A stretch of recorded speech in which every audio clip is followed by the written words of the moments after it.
2025 के चुनाव से पहले बिहार में एक नया खिलाड़ी मैदान में उतर चुका है। नाम है प्रशांत किशोर। वो आदमी जिसने मोदी, ममता, नीतीश, जगन सबके लिए चुनाव जितवाने की स्ट्रेटजी बनाई थी, लेकिन अब वो खुद मैदान में है। और सवाल है, क्या पीके सबका खेल बिगाड़ देगा? जन सुराज यानी जनता से सीधा संवाद, बिना पार्टी, बिना नेता, सिर्फ जनता की ताकत का दावा। लेकिन असल में इस मिशन के पीछे क्या है पीके की चाल, और क्या सच में जन सुराज 2025 में एनडीए और महागठबंधन दोनों को हिला सकता है? आज की वीडियो में हम पूरी ग्राउंड रिपोर्ट लेकर आए हैं। पीके की रणनीति, जन सुराज का असली असर और सीट दर सीट खेल। पहले समझते हैं पीके कर क्या रहे हैं।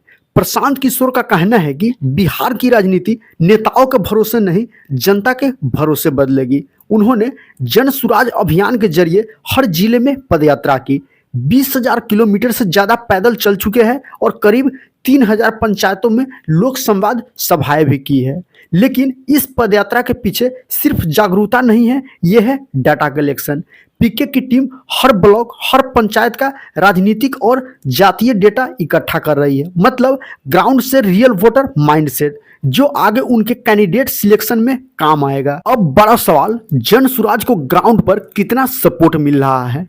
देखिए, पीके का मॉडल बाकी पार्टियों से बिल्कुल अलग है। ना कोई बड़ा नेता, ना पोस्टर पर चेहरा, सिर्फ स्थानीय चेहरे जो अपने इलाके से आते हैं। ग्राउंड रिपोर्ट्स बताती है कि पश्चिम चंपारण, सिवान, गोपालगंज और समस्तीपुर जैसे जिलों में जन सुराज की पकड़ बढ़ रही है। युवा, खासकर 18 से 30 साल के, पीके की बातों से कनेक्ट कर रहे हैं। नेता नहीं, जनता तय करेगी उम्मीदवार, ये लाइन अब ग्राउंड स्लोगन बन चुकी है। लेकिन ये भी सच है कि ये सपोर्ट अभी साइलेंट है। मतलब पीके के पास उत्साह है, लेकिन वोट में बदलेगा नहीं, ये 2025 बताएगा। अब आते हैं पीके की सबसे बड़ी ताकत पर, रणनीति।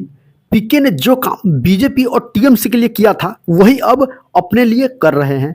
उनकी टीम ने पहले ही 243 सीटों का राजनीतिक, सामाजिक और जातीय डेटा तैयार किया है। हर सीट पर यह पता लगाया जा रहा है कि कौन सा समुदाय, कौन सा मुद्दा और कौन सा चेहरा सबसे फिट बैठेगा। जन सुराज की स्ट्रेटजी साफ है। हर सीट पर लोकल कैंडिडेट और micro campaign plus door to door connect. मतलब पीके किसी एक जिले पर नहीं, हर सीट पर ग्राउंड लेवल से खेल रहे हैं। अब बात करते हैं असली सवाल की, पीके का एंट्री किसका खेल बिगाड़ेगा? एनडीए के लिए खतरा क्यों? जन सुराज ग्रामीण इलाकों में युवा वोट और नाराज वोटरों को खींच रहा है। ये वही वोटर है जो कभी नीतीश या एनडीए को जाता था। आरजेडी के लिए नुकसान कैसे? पीके का फोकस यादव मुस्लिम से हटकर सामान्य और पिछड़े तबकों पर है। मतलब आरजेडी का पारंपरिक वोट बैंक में सेंधमारी। तो साफ है, पीके किसी को सीधा फायदा नहीं देंगे, लेकिन दोनों का नुकसान पक्का है। अब सवाल ये भी है, क्या जन सुराज बिहार में तीसरा विकल्प बन सकता है? पीके कहते हैं, हम चुनाव तभी लड़ेंगे जब जनता कहेगी। पर सच्चाई ये है कि टीम पहले से तैयारी में जुटी है। Candidate shortlist, media team, data team, सब कुछ रेडी है। अगर 60 से 70 सीट पर भी दमदार कैंडिडेट्स उतारते हैं, तो ये बिहार की राजनीति का पावर बैलेंस पूरी तरह से बदल सकता है। तो जन सुराज अभी आंदोलन है, लेकिन 2025 में यही आंदोलन राजनीति का लहर भी बन सकता है।